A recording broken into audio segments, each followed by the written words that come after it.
Testing Radioddity GM-30 123. Sounds good. And this is testing the transmission quality of the Radioddity GM-30.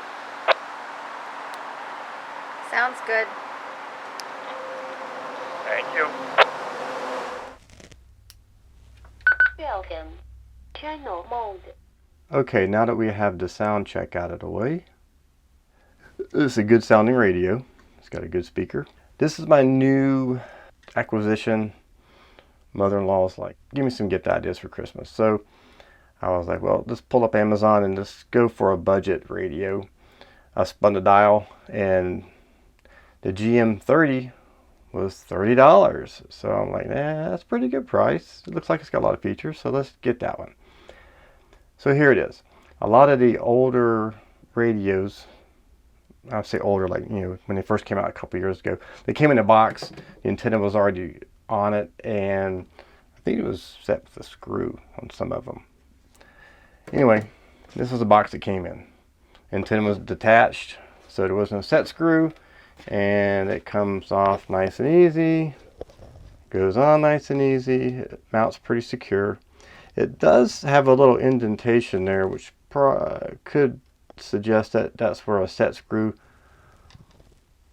used to be. It's nice size. It's kind of small, and it's light, but it feels durable. All right, so here's what you get with it. You get a belt clip, a USB-C cable, which I love. The earbud, I don't use those. And you get a wall wart and a manual. And the manual is actually, looks like it's written by somebody who grew up speaking English and writing it. It's very good, clear, plain. It's pretty concise, but it's pretty loaded as well with information. I think it's, what is it, 42 pages, 43 pages. It's a very good manual. I like it. And this radio is actually pretty feature rich. It has the repeater channels after the regular channel, the simplex channels with the repeater offset in it. And it claims 5 watts on high power, half watt low power. I'm just going to go over real quick some of the things. It's got a typical FM radio flashlight. This is Kenwood jacks, which I do like because I have some accessories that work on that. It's behind a little door flap here. Like I said, the repeater shift. It's dual band. It will go 137 to 174 receive and 400 to 520. So it's pretty wide as far as the coverage. You can do 2 displays on it. I have this one set for the channel and the frequency. It's a dual watch, so you could put two different frequencies on it, 2 different channels, whichever way you want. There is a frequency mode you can change to. It also has NOAA, which is real nice. It's got a nice little button. Here, where's the weather button? Right here. I gotta push this, push and hold, and goes the weather. And it's on. And a slight chance of showers and sun after midnight. And it's scan and found weather channel. Kind of wash out. There it is. Chance of rain 70%. Good for that. It's going to rain today. You hold it again, and it goes back to where it was. It's like a 2-second hold, looks like. I like that. I like it a lot. It's got 3 scanning modes: carrier, search, and time. Carrier, what that'll do is that'll stop when it hears a signal, and it will resume when the signal goes away. There's search, which just stops when it hears a signal and it stays there. And then there's what they call time, which stops when it picks up a signal and it stays there for 5 seconds and then moves on. It's got voice, it's got Vox, DTMF, of course, and you can do channel names. You can go in there and uniquely make the names different. To me, the best features of this is the battery. Here's the clip down here to release the battery. All right, it's a 1500 milliamp hour battery. It has a USB-C charge only right here.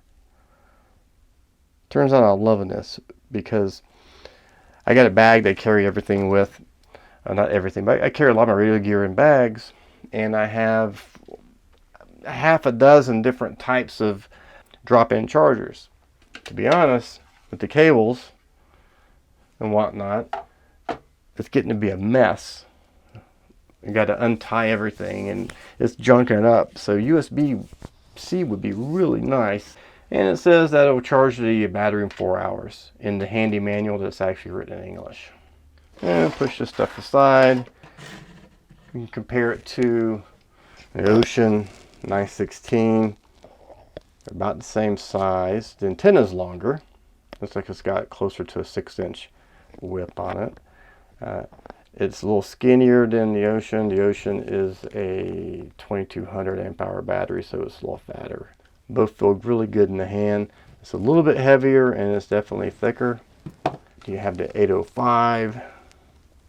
805 is a small radio. Light, very light. This one feels like it can handle abuse more than this one. This one doesn't feel very durable. Excellent receiver, but it just doesn't feel like it's very durable.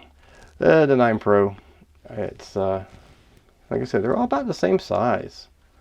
9 Pro is a little bit thicker, very good in hand, heavier, but this does feel really nice. It's a good radio. I guess a more comparable would be a BTEC price-wise. Actually, this is about half the price of a BTEC. And I think it's probably the closest competitor that I have in-house here. And VTEC's a little smaller. You can see it's a little skinnier. This one feels pretty durable for what it is. And they're about the same. It's a different feeling in your hand.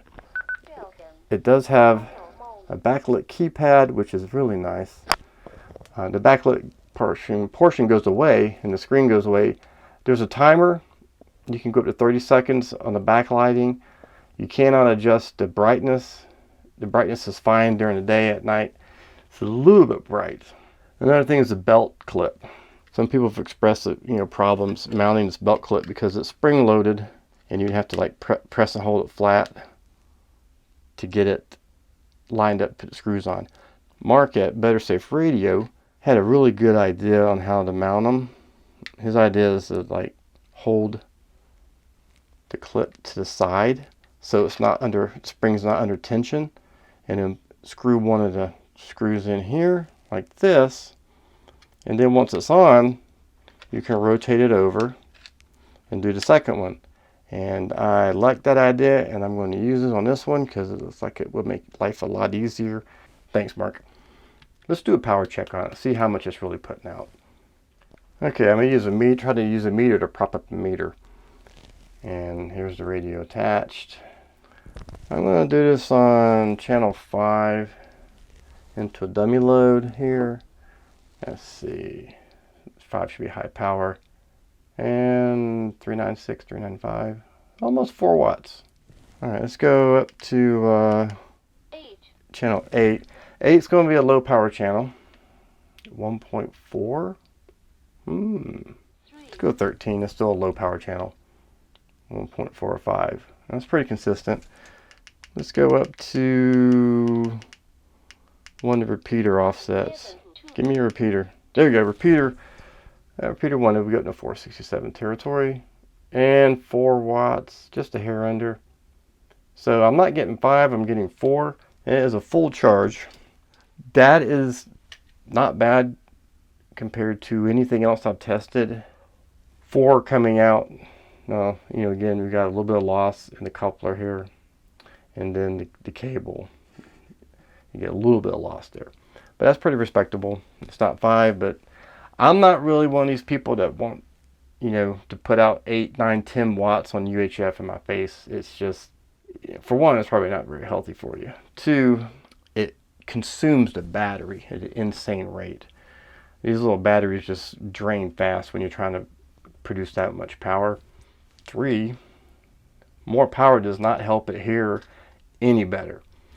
You got to put a better antenna on it if you want it to have more range receiving, and subsequently if a better antenna will make better use of low power. And if you're just transmitting better and you can't hear people talking back to you, it doesn't do you any good. So I hope to get a few weeks, get to a location where, see how this compares, put it up against a better radio, or say a more expensive radio, see how it fares. And we'll say one last thing, the scan feature. You press and hold here and it starts scanning, and it's decently fast for a low-end radio. It moves pretty good. Anyway, I'll leave you with that, and have a nice day, and I'll see you at the radio test hopefully. Take care.